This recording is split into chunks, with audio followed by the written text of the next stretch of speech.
Good morning, good afternoon, good evening, in the middle of the night, wherever you may be. We're excited to have you guys here today. We are talking about the essential communication skills for successful stakeholder engagement. My name is Susan Moore. I'm the Community Engagement Manager at IIBA. I am joined today by Jennifer Bedell and Pam Patterson, and we also have Jenny Lee, who is helping us with the slide deck today. And may also help to answer some questions. Let me do a little bit of housekeeping, and then I'm going to turn it over to our guests to do some introductions.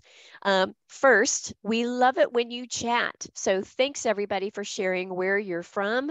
And this will be the way that you can chat with each other and also chat with our guests. So keep using the chat. We will also be taking questions today, and you can put your questions into the Q&A box. We have reactions turned on, and our speakers can see them, and it's always a nice way for you to let us know how you're feeling about something that we're talking about. So make sure that you use those reactions. We are recording today's session. You will receive a link to the recording and the slide deck 24 hours after today's session.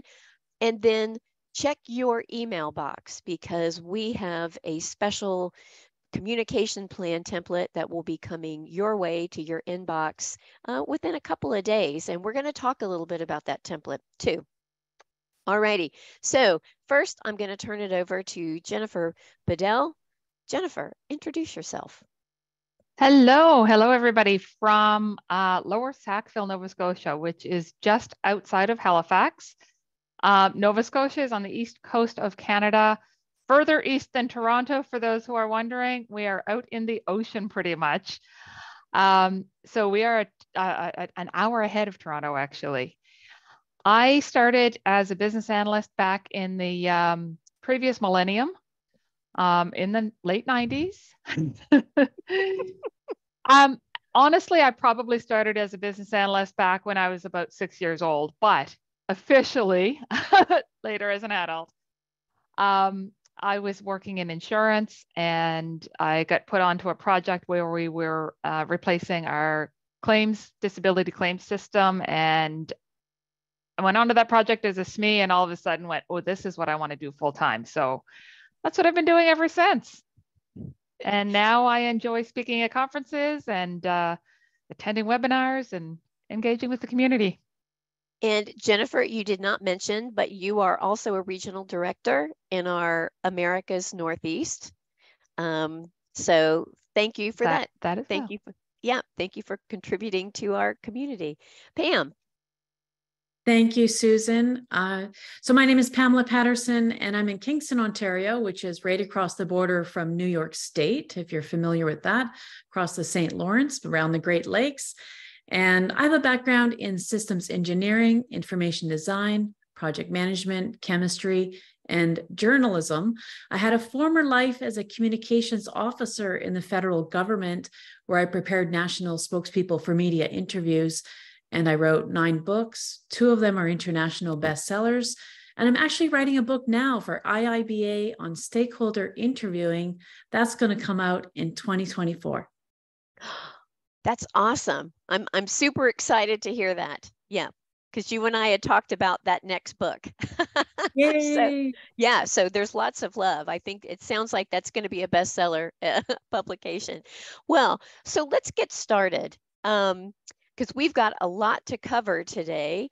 And so, we were talking about just in general, what makes communication successful. So Jenny, if you will, let's see, maybe we'll move through the next couple of slides really quickly. So one, I mentioned that there's a template that we're going to be talking a little bit about. And if you have your phone and you zap that QR code, you will be able to get to it. We'll also be sending that to you. So don't feel pressured to get your phone out just this moment. We can also come back to that a little bit later. And if you'll move on to the agenda, I will show you just all of the goodness that we're going to try to fit into this hour and save some time for questions. So, good communication, there's really 2 parts to it. It's planning and its soft skills. And so we are going to touch on that in why is planning communication important and who should be included, and then creating that plan, the thing that we're going to give you a template for. We're going to talk to you about that. I know you guys are going to want to know about assessing stakeholder impact and influence. So we'll do a little talking on that, and then some tips for effective communication. And ultimately, good communication is founded in trust. So we'll give you, kind of a math equation that you can use for that. Then we'll maybe get into handling some challenging conversations, but we've got something to share with you on that as well. So if you will move on to the next slide, Jenny. So I mentioned that there's really two parts to good communication. There's soft skills, and then there is the planning of those. And so, Jen, this question is going to be for you. Why is it that planning, right? I would think that it's all about, other stuff, my techniques or any of that. But why is planning what makes for successful communication? Thanks, Susan. For planning, I mean, we think about communication, we think about ensuring we're covering all of the right people, that we're delivering the message in the way that they are able to receive it. That's the most convenient for them to receive it. We want to make sure that our communications are in line with the overall project communications, that we are including all of the right people. So I can blast out a bunch of emails based on who I'm thinking of at any particular time, or based on the message that's top of mind. Without planning, I don't know who's received the messages. I don't know what's being sent, who else may have sent messages. So it's really important to bring all of that together and come to an agreement on what gets communicated, who needs communication, what types of communication. I don't know, Pam, do you have anything to add to that? Well, communication, it's one of the most often used words that we'll ever hear. Everybody needs to communicate. And in fact, I Googled once how many books there are on communication. I went onto Amazon. There are hundreds, if not thousands, of books on communication, but yet it's still the number one reason that projects fail. So what are we doing wrong?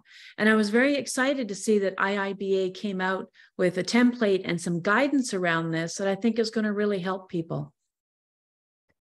Yeah, and what I'm hearing you both say is that it's not enough to just think about the words that you're using or the words that you're writing on a piece of paper, but it is overall the who, the what, and the how of the communication that will help you to be successful in planning. So let's talk about the who for a moment. I think that's our next slide. So who should we be including in this, Jen? Well, absolutely. We want to make sure that we are including our project manager and our change manager first and foremost.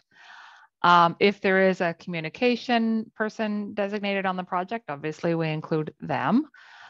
So this is just in that initial planning phase. And in some of that, we're then going to look at who is going to be the recipients of our communications. Maybe we need some of our SMEs to be involved in the planning because they know the end users, they know the audience better than we as a project team know them. So there's not really one specific answer to say who to include. What we want to make sure is that we don't need to include everyone and their dog in the planning, but we need to make sure that we've got the right people, and primarily your project manager and change manager, because they're also focusing on planning communications. It's not just the BA. Yeah, and I'm hearing kind of a fourth element to that who, what, and how. I'm hearing a when. It's a when. Absolutely. When should they be included in planning and in communicating? Pam, did you want to add anything to who you should be thinking about including in the planning of your communication? Sure. I mean, I think Jen has given a good coverage. Just to add to that, I think you also need to start with the what. So even before the who, it might be the what. So what do I want to communicate? Do I want to communicate about a status report of the project? Well, then we know that's going to the project manager and the sponsor and maybe some other key stakeholders. Do we want to communicate about something else? Do we want to communicate, is the requirements, the draft requirements? Well, maybe that's not going to the CEO. So starting with the what sometimes is a good place. Yeah. Start with the what. I see Adiola says spot on. The what as a place to start. All right. So let's see. So now we are thinking about who we're going to include. And so now let's move into creating that communication plan. And I'll have to admit, it's maybe something that we always don't think of as a formal activity. And I don't know what you guys think, but I don't think it doesn't need to be a phase. It doesn't need to be a formal document, but I think it needs to be a part of the consideration. So Pam, what elements of communication should you consider when you're creating that plan? So I love the preamble that you just said, Susan, about we don't need this big formal plan. And I come from a formal communications background where I created 20-page plans, 50-page plans. And you just don't need that. A very simple grid that talks about who, what, where, when, why, frequency, and the method. I mean, that's terrific. I've had communication plans that are 1 page. But, it's really important. I'm glad you have this slide here about the stakeholder matrix. It's really important to identify who your stakeholders are in terms of their influence and their impact, how the project impacts them, and then plotting it and then determining what kind of communication does that particular group of stakeholders need. And I like seeing here about the roles and the attitudes. If they are impacted by the project, but they have a very bad attitude about it, then maybe we want to start looking at a different stakeholder. Or if they have a lot of apathy, they're just not engaged. Well, first of all, we want to identify, is that the right stakeholder for this particular project?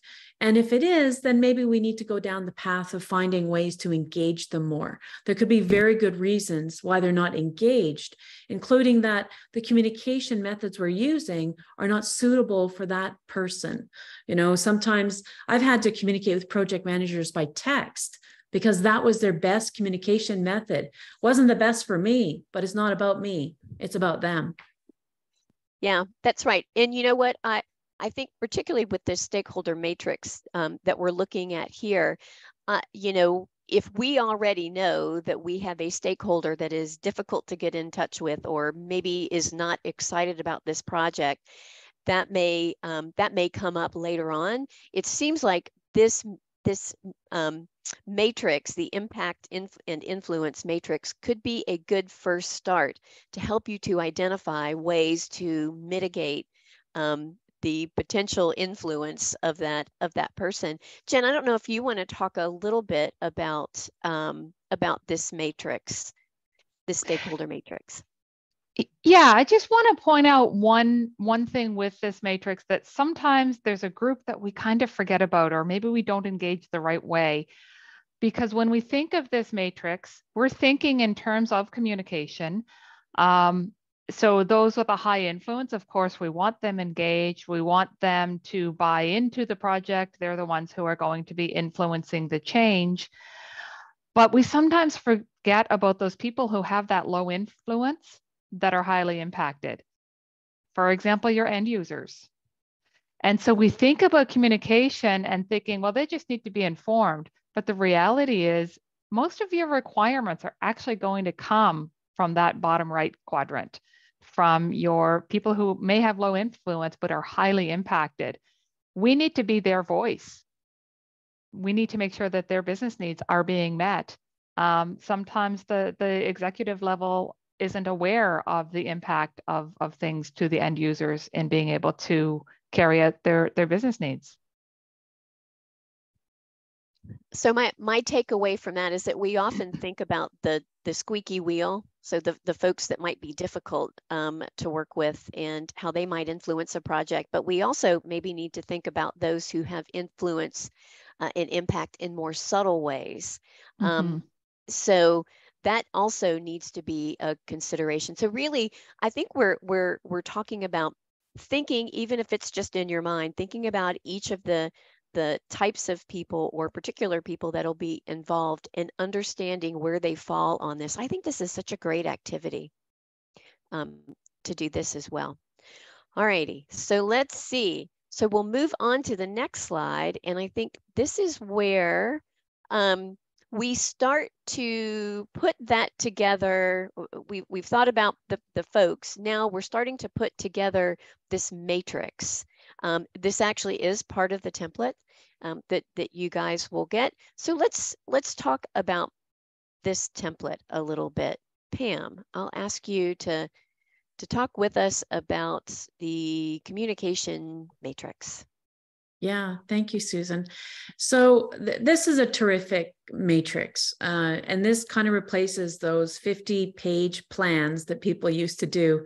And I like this because it's a nice, easy snapshot to look at about the frequency of communication, how often do we need to do this, the title, you know, see status meeting there, risk identification, and the purpose. So even your objectives, you know, what am I trying to do? Am I trying to communicate information about the issues that we have? Am I trying to communicate requirements? Am I trying to get requirements? Am I trying to elicit them? You know, what is really your personal objective aligned with a project to work with stakeholders? The method of communication. So this is interesting, and I know we're going to talk about this in a little bit, but the method of communication needs to be very carefully chosen, because if it's not aligned with how your stakeholder is best able to receive that communication and give you feedback, then everything else that you do, which could be correct, is not going to yield a positive result. So the method of communication is so important. Is it something that the stakeholders can do? Is it something, are you communicating in their best preference? And that's for time of day, that's for tool, that's for technique, that's for medium. I mean, there's all kinds of things wrapped up in the method. And then the recipient, the participant, of course, the stakeholders, and the person responsible. I mean, it's not only us, but if we're doing this nice grid for the project, then that's a really great win for the whole project. Yeah, we had a question from Aaron. The communication matrix seems similar to a RACI, but I actually think this is a little more than just a RACI. Jen, I don't know if you want to talk about the differences there. Sure. Yeah, with a RACI, you're thinking about you're thinking more about just who's responsible, accountable, who needs to be consulted. So it's more about listing your stakeholders and what role they're going to play on the project, but that could also be an input to your communication matrix, because you can look at who needs to be informed. For those who need to be informed, what's the best method? What do we need to inform them? So they could kind of work together, but this certainly wouldn't replace the RACI. Yeah, if I could jump go in. ahead. Yeah. So communication is something, and Jen is 100% right. So communication is something that hovers above the entire project. And you're going to have a series of different deliverables. It could be requirements, it could be the RACI, it could be a project plan that are happening in an SDLC. But communication is the main thread that is hovering above, and it kind of has a life cycle of its own. And that's why all the discussions around planning and social skills hovering above these deliverables, trying to get us from one deliverable to another, are so important. Yep. I am, as I am looking at this, I am also thinking, you know, one of the reasons that method of communication really needs to be a consideration is this could be one of the ways that you could turn around, you know, a stakeholder who may not be as engaged on a project, right? When I am meeting that stakeholder where they are with their preferred means of communication, now I am talking to them at the time, the place, and in the way that they prefer to be communicated with, and that can build a whole lot of bridges that that maybe other means wouldn't be able to build. So Jen, did you have any tips, anything you wanted to share for other ways that we might think about identifying how to find the stakeholders that we need to be planning for. So you said a RACI could be Mhm. an input to it. Yeah. What are some Yeah. other methods? You can also use like a stakeholder, like using a, sorry, my words are going away here. Like a mind map style, right? Oh, Where you yeah. start Yeah. with a group of stakeholders, do some brainstorming. And so maybe you say there's internal and external stakeholders. Okay, then who are the external stakeholders? Who do those stakeholders work with? So it's kind of like this big map that you can then start expanding out. And I don't think you're ever finished. Right? It's something that you're going to, I might be 50% through a project and I'm chatting with somebody and they say, oh, well, I was talking to so-and-so in accounting because they're responsible for the TPS report. Right? Oh, and we all know about the TPS report. We all know about the TPS report. So, but maybe we hadn't even considered the TPS report before. Oh my goodness, here's a new stakeholder, right? So how are we going to engage them now? What time zone are they in, right? Let's get that introduction going. Oh, yeah, most definitely. I often think, I know, Pam, you and I have done some talks on interviewing. And so one of the, I think, essential interview questions that needs to be included is, who else do I need to talk to? That's a great way to wrap up your conversation. Do you have any other questions like that, Pam, that you often suggest to uncover unknown stakeholders?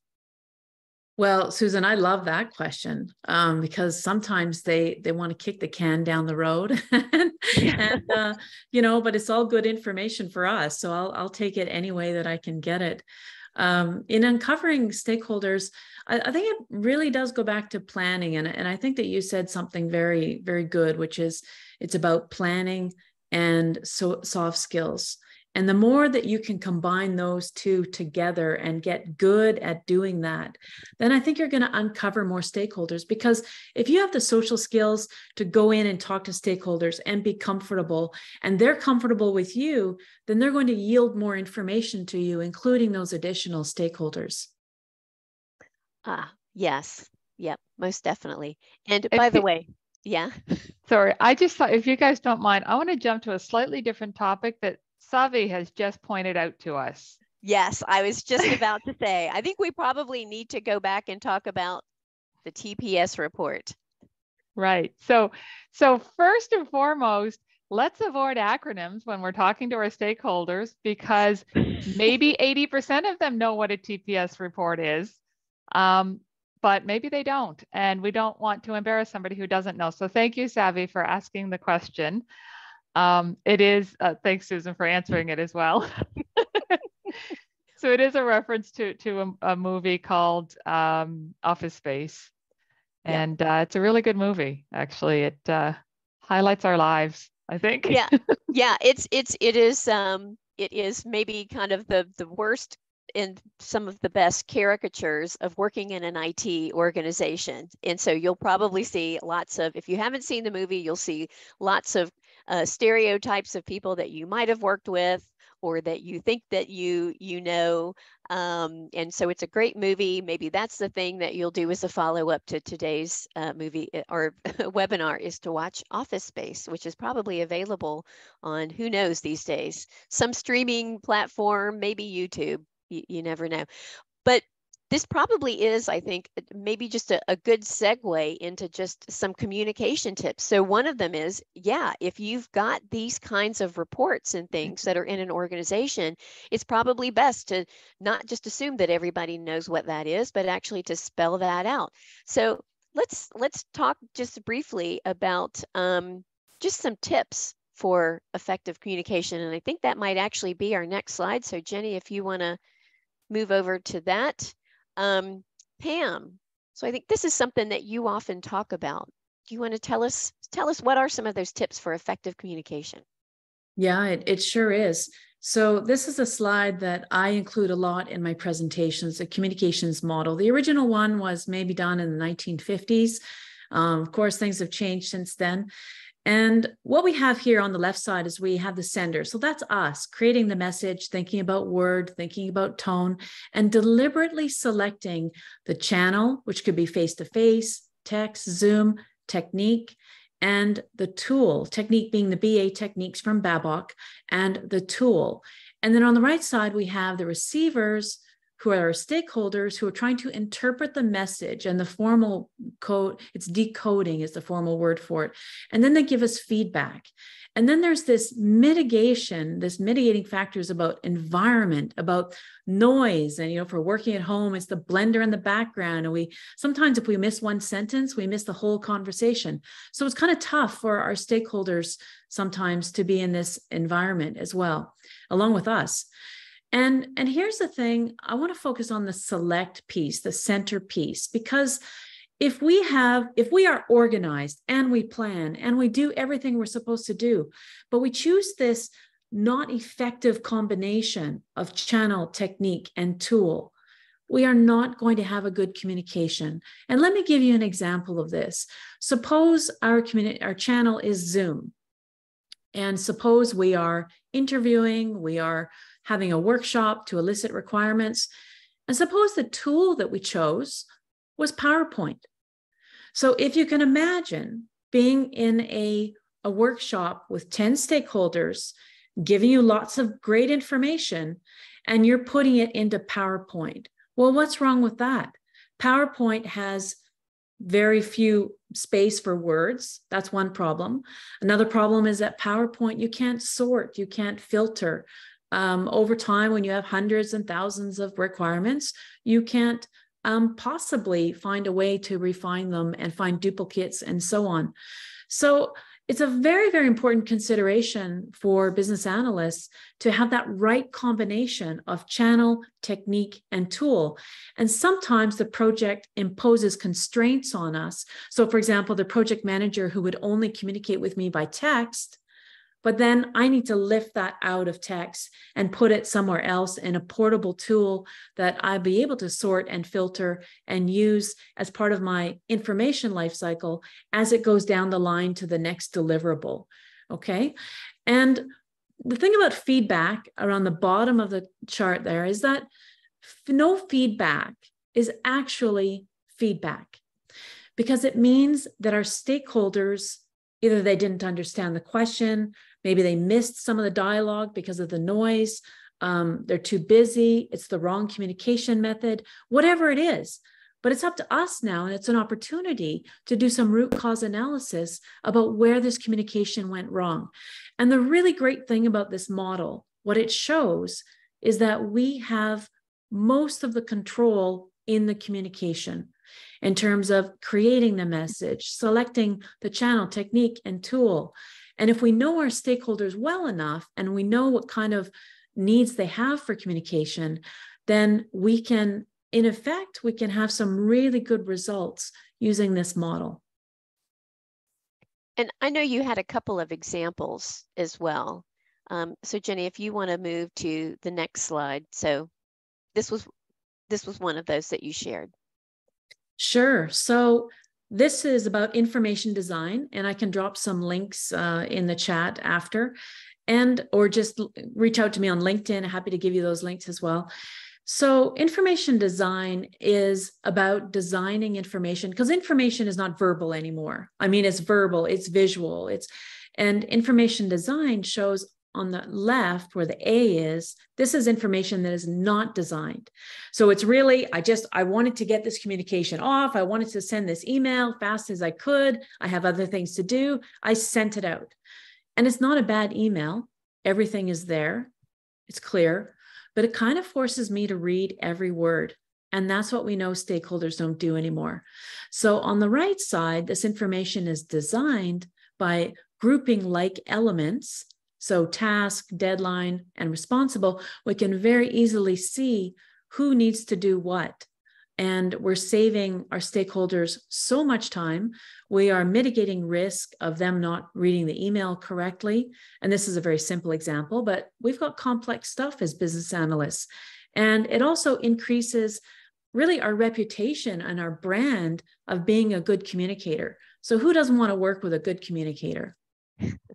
Yeah, that's right. So, and this is one of those skills that really it complements communication skills, which is information design, information mapping. In fact, as I learned last year, that is a whole body of knowledge of itself, is information mapping. But when it's done well, it really benefits the folks to whom you are communicating to, because it can lay things out very quickly for them. So, and I think you've got another example of a before and after using this. Sure. Yeah, sure. So A actually is very clearly written. It's a requirement that actually I received. So we need this requirement added to the system. The call center agents who answer the phone right now see how many calls they have in their own queue to answer, but also all the other calls for other agents. We don't want that. We just want them to be able to see their own number of calls waiting. So that's a requirement. It's fine. It's complete, or so we think.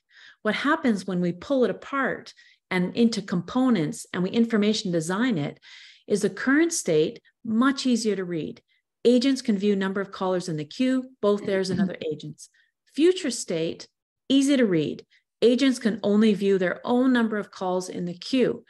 Now, here's the interesting thing. When we pull this apart into the components, we actually realize the change requested is missing from the original requirement. So to modify the reporting access so that agents can only view their own statistics. And you can only figure that out if you apply concepts of information design and by information type. Yeah, it makes a world of difference. Jen, I don't know if you want to add to this. Looks like you've got something. Yeah, I do. I do.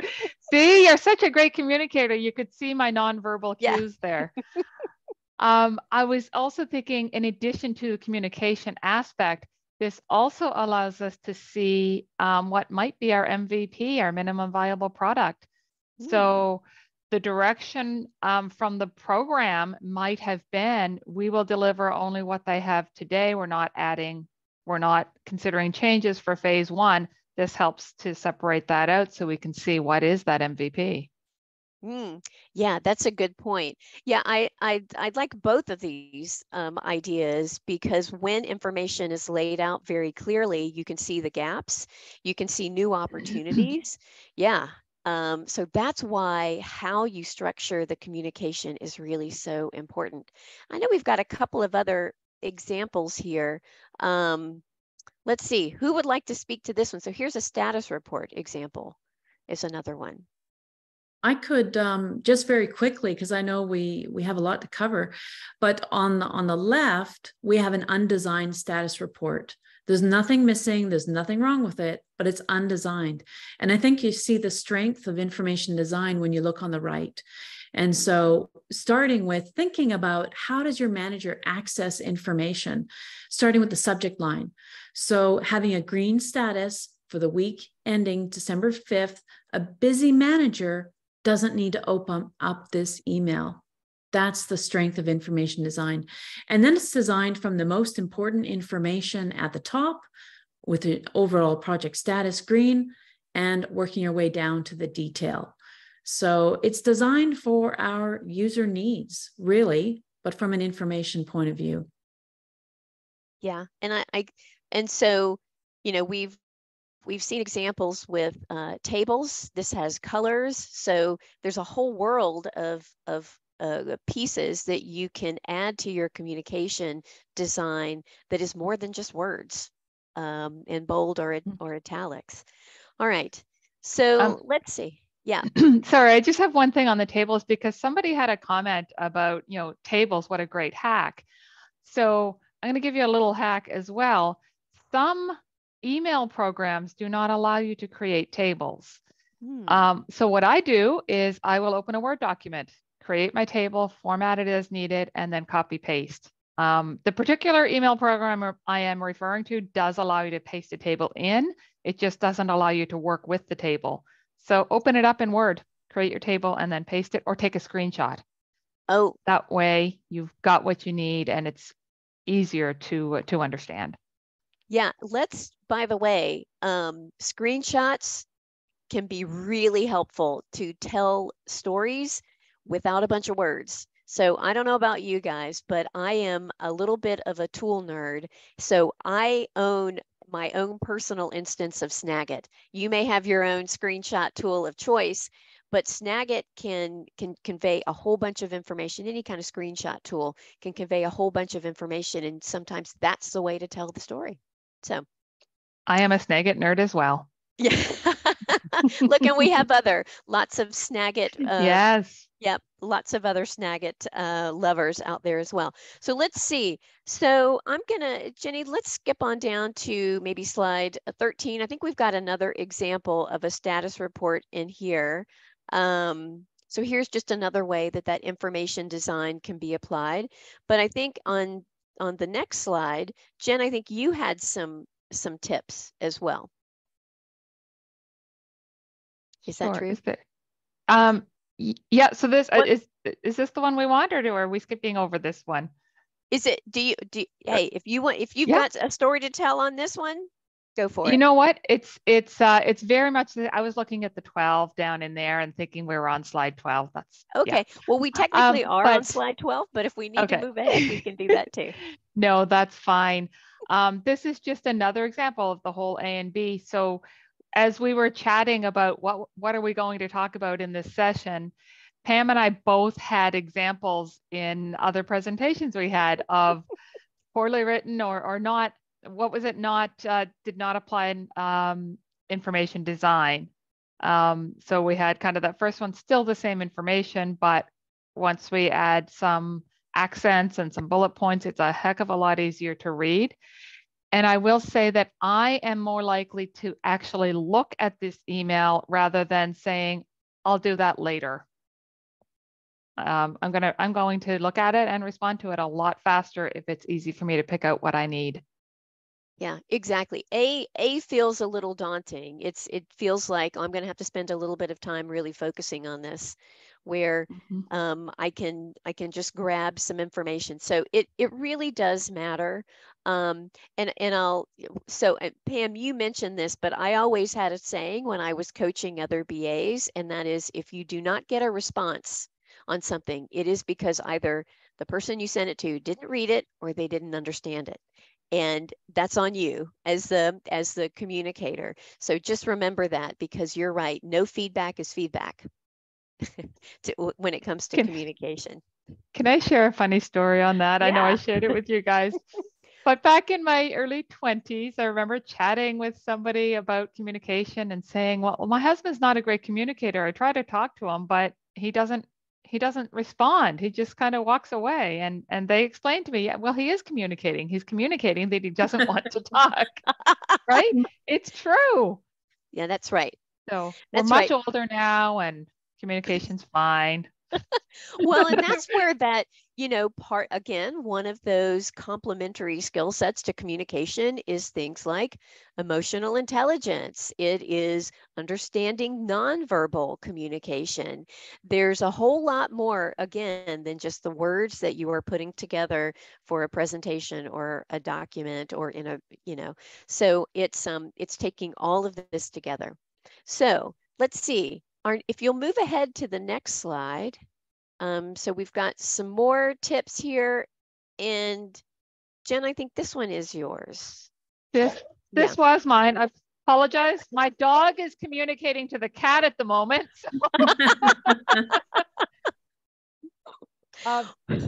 So I will just, hopefully there's not too much background noise here, but this is a screenshot that I've taken from time and date.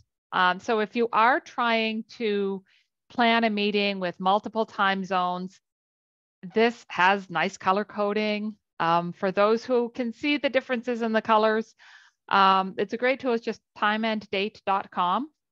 And as you can see here, for those particular cities, and this was an actual meeting I was trying to plan once, there's only one time that didn't have any red. The other thing that I think of when it comes to those communications or needing to set up a meeting is I make it convenient within the workday for the other person. Yes, I have attended meetings at midnight. I've attended meetings at 4 in the morning. because it was more convenient for the other time zone. We want something from them, so we need to consider them and make it convenient for them. Yeah, another hack, since we're sharing our hacks, because we work with such an international community, whenever I refer to times in emails or any kind of communication, I always put what time zone I'm referring to. Yes. Because I think that it's so important so that people can, check their cheat sheet or their World Time Buddy or whatever their app is, so that they understand what time I'm meaning. So make sure that you include that time zone. You can also add time zones to your calendars as well. So whether it's Outlook or Google, you can add it. I've got the India time zone in mind because it's the hardest one for me to do the math on with the half-hour difference. Yep. So I have it right there. So when I'm speaking with somebody, I can say, oh, that is 6 p.m. your time. Yeah. Yeah. And again, doing that math for them also is another way to just be respectful of the person that you're communicating with. Okay, so we're about to wrap up just effective communication tips. Any other tips, any other thoughts that you guys want to share with the audience? Pam. Yeah. I listening to both of you, what occurs to me is you are Lean Six Sigma your communication. That's what you're doing. So you're finding the inefficiencies, you're finding the fat. I mean, when Jen talks about, I have their time zone up on my call, so I can say quickly right off my fingers, and then they can check quickly. It's all about that efficiency that you can bring in. I mean, sometimes I do some funny demos of a business analyst coming into a meeting and saying, I'm looking for a file. Oh, my computer's updating. You've lost your audience with that kind of fat in the communication, right? So when you try to think ahead for those efficiencies, then you're really getting people on board with a rapport, with trust, and building that relationship because they can believe in you. Yeah, exactly. I can't really underestimate. I can't underscore. I don't know what the word is I'm looking for here. But to tell you how important it is to do communication well. Bring yourself, by the way, bring yourself to your communication style. So it should be authentic because that's important as well. But when you do communication well and you get a reputation for being a good communicator, people want to work with you. And so on that note, thank you, Jenny. You were reading my mind. Let's move into trust, because being a good communicator is one of the ways that we can build trust. And if you're not familiar with this equation, this comes from The Trusted Advisor. Gosh, there's been several editions of this book over the years. We actually happen to have the audiobook in the online library that IIBA members have access to. And here's kind of how this goes. So trustworthiness is the combination of credibility, which is basically you doing what you say you're going to do. You are believable. You are authentic. You are reliable. I think that's actually the doing what you say you're going to do, but being credible means you're being honest. Plus intimacy, which feels like a weird word to add in here, but intimacy is that you are willing to be open and share information with that person. So the combination of those things over self-orientation, and that is the sense that you are doing something either only for yourself, which takes away from credibility, reliability, or intimacy, or that you are doing something on behalf of other people, which enhances C plus R plus I. And those things really, in combination, build trustworthiness. And when you factor those things in to the way that you communicate, it helps to build trust with the folks that you are working with. And many times where you've got a good plan and your communication may still go wrong, it may be because something along, somewhere along the way, you've not built up that trust. So Jen, you were shaking your head yes. So I'm gonna ask you, what do you want to add to this? I'm as you're talking through this, I'm thinking about some of the ways that I build trust that maybe aren't as formalized. One of the ways is something we were doing at the beginning of this call before we started recording. That chit chat, that time as people are joining the meeting, there's always something to talk about. This was a tip that was given to me way back before video calls were as common as they are now, when we were doing audio calls. And somebody had suggested to me that when people join the call, say hello, greet them, talk. Like, you don't need dead air. Avoid. My original training was actually in radio. You don't want dead air, right? You should have something. And don't be afraid to use humor. That's right. Right? Yeah. Just chat with people. And don't, we've had a couple of flub ups today, right? We've had a good time with it. All of that, by the way, fits squarely into that bucket of intimacy. Absolutely. All of that, because it is really about authenticity and feeling comfortable and making an open, safe space for people to talk. Pam, what do you want to add to this trust equation? Well, this is the first time that I've seen this equation, and I absolutely love it. I think it's terrific. One of the things, touching on what Jen is saying about humor, I try to bring in humor into my meetings. And sometimes I make intentional spelling mistakes that are funny. Sometimes I might, when we're talking about pain points, and, because I'm a visual communicator, because 65% of people are, so I always have visual communication for people to look at. And I'll have, if we're talking about pain points, I have my little graphic of a guy getting a needle in his neck. And I'm saying, we're going to talk about pain points now. And then everybody kind of has a little chuckle over it. And I think it really does break down some barriers. The intimacy, I'm a consultant, so I go around everywhere.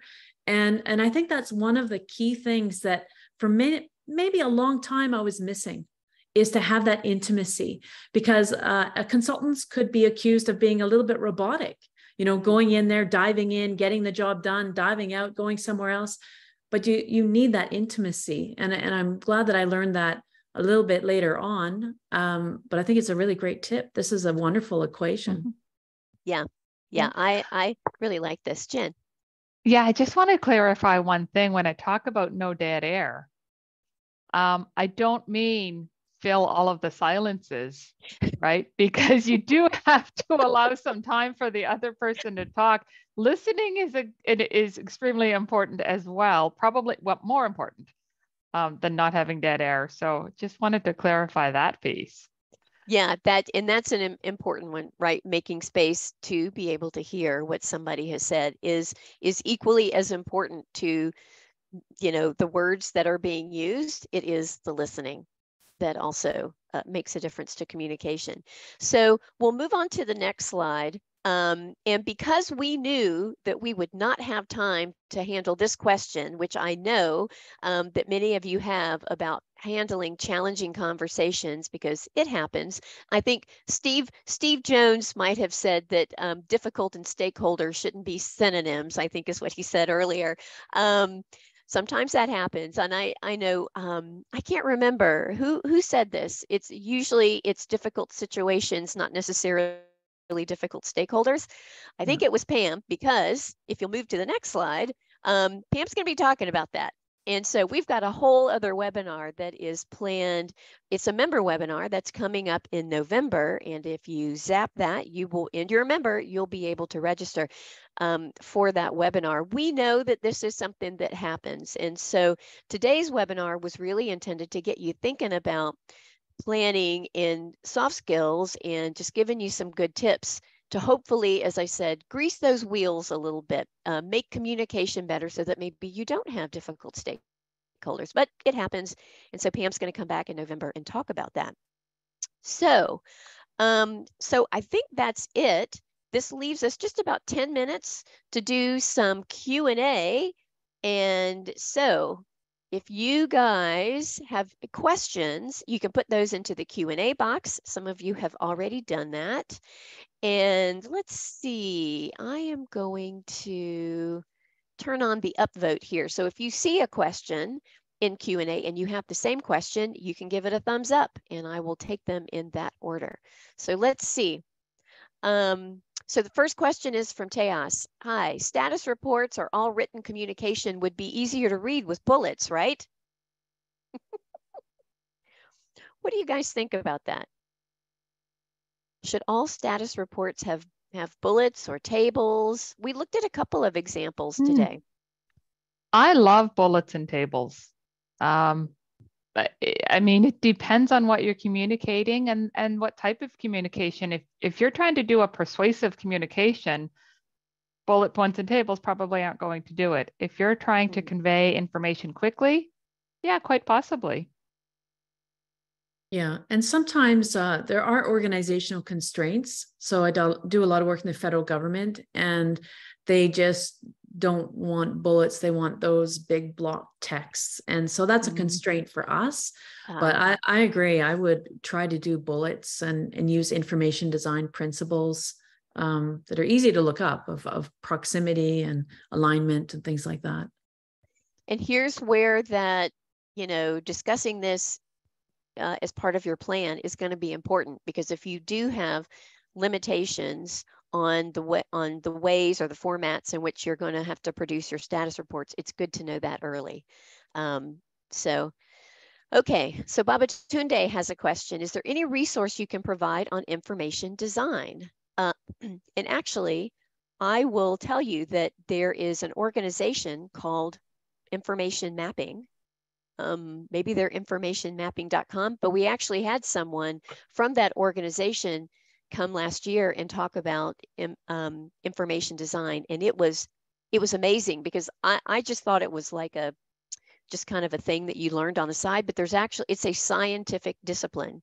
So it is based in science, and there's a whole organization that manages that. Do you guys know of other resources on information design that maybe you've used? So I actually just popped some links into the chat that I think might be helpful. And these are not hard concepts, but they're things that we don't learn. Like, where do we learn it? Do we learn it in our computer science degree? Do we learn it in our business analysis course? It's just not that accessible to learn formally. But if you look for information design courses and check out the links that I put into the chat, I think that might help. Yep. Alrighty, so our next question is from Lisa. Where do you usually keep the communications matrix? Is it available for the team to view or just the business analyst? Jen, do you want to take that one? I think it depends on your role on the project. First of all, I'm a fan of all communication being accessible outside of my own personal computer. So that's right. Having it accessible and then providing access to those who need it. But generally, that's more of a planning tool and not necessarily something that all of your recipients or the entire project team necessarily needs. There's an issue with over communication as well. If you give access to too much, people are going to miss what they really need. This, as I'm thinking about the business analysis, planning, and monitoring knowledge area, there's a part of that where you're talking about business analysis information management. And this is where you would talk about what are those tools we're going to use to share information. And so one of the things you might want to talk about is what can be our repository for all of the project or business analysis communication. And usually your project manager will have some thoughts about that as well. So this is definitely something that you want to think about, is where do you want to put this kind of information as part of your planning? So great question, Lisa. Samantha has the next question. Let's see, what has been your most challenging stakeholder experience and how did you win them over? Any stories to share? Pam, oh, sorry, go ahead, Pam. I've been talking too much. You go. Oh, not at all.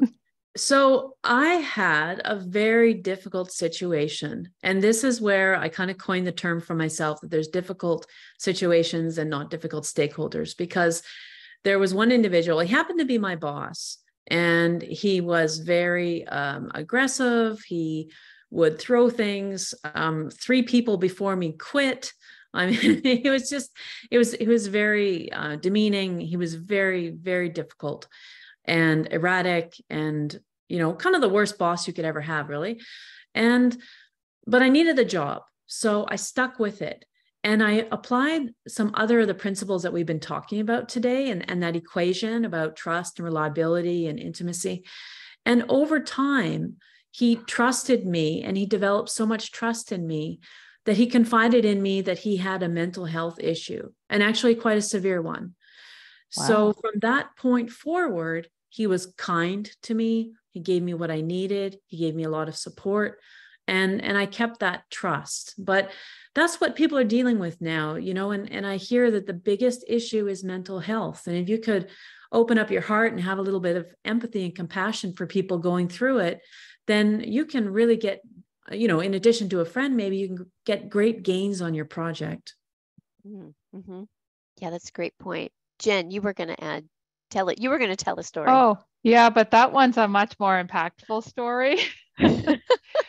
But I think the lesson in that story as well is we don't know what's going on in other people's lives.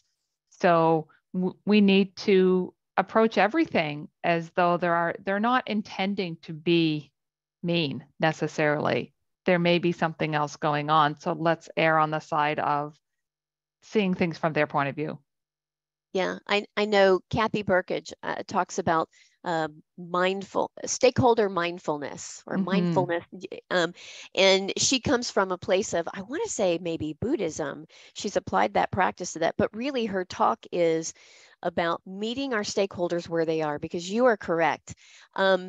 We often are very deliverable or outcome focused as business analysis professionals. And we often, we may sometimes forget that there's a human on the other end of that communication that we're having. And we need to first talk with them as humans, because, we never know what kind of day or situation someone is having. And really, we want to build good relationships with our stakeholders wherever they are, so that we can give them what they need in order for us to be able to get the outcomes our organizations want. So that was a great story, Pam. All right. Let's see, we might be able to get maybe 2 more questions in. So this question is from Carthy.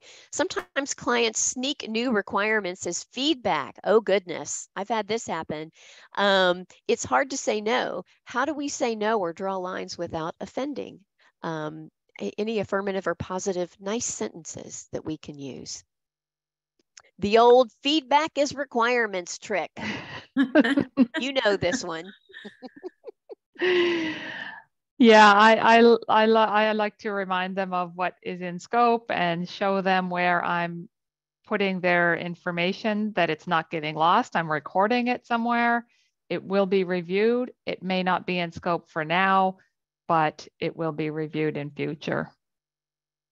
And to add to this, I agree with 100% what Jen is saying. And to add to that, mitigation can go a long way. So when we're in the planning stage of our communication and we're thinking about all the different ways that things can go wrong, we can think about the mitigations for them. And some of the things that Jen already said, which is, well, if this happens, then I'm going to say that I'm going to keep track of it. If this, and then you're not kind of stuck, because maybe you've even consulted with other people, including the project manager, about your proposed mitigations. Yeah, again, that having a plan is sometimes the best approach for dealing with things like this. Okay, so Jacques has a question. How do you best manage conflict of interest and requirements between stakeholders? So you're in the middle now, managing some kind of, whether it's conflict of interest or just conflict between your stakeholders. Let's see. Yeah. Jen? I think that's where we need to think about consensus. So we kind of set the tone by saying, here's what's in scope, here's what we're focusing on. We have different perspectives here. So let's see what is, what makes the most sense for you guys. building consensus doesn't mean everybody agrees. It means that everybody is okay with the option. So we can present the different options. We can present the pros and cons of each option. We can look at how each option impacts each of those people and really help them have that conversation. It's possible that it may get to a point where we as a business analyst need to make a recommendation. And the person who could be losing out, are you okay with this? We can look at your needs in a next release. Are you okay with this for X number of time? I find that seems to be effective for most people. I don't know, Pam, if you've got any other thoughts on that? Yeah, I think, Jen, I would follow something similar. And in addition to that, I would say that I try to be very objective in taking information from people. So I had two parties that completely didn't agree about an approach. So I took each approach, I documented it with the pros and cons and risks and dependencies and costs and timeline and all of that. And then I presented it to them.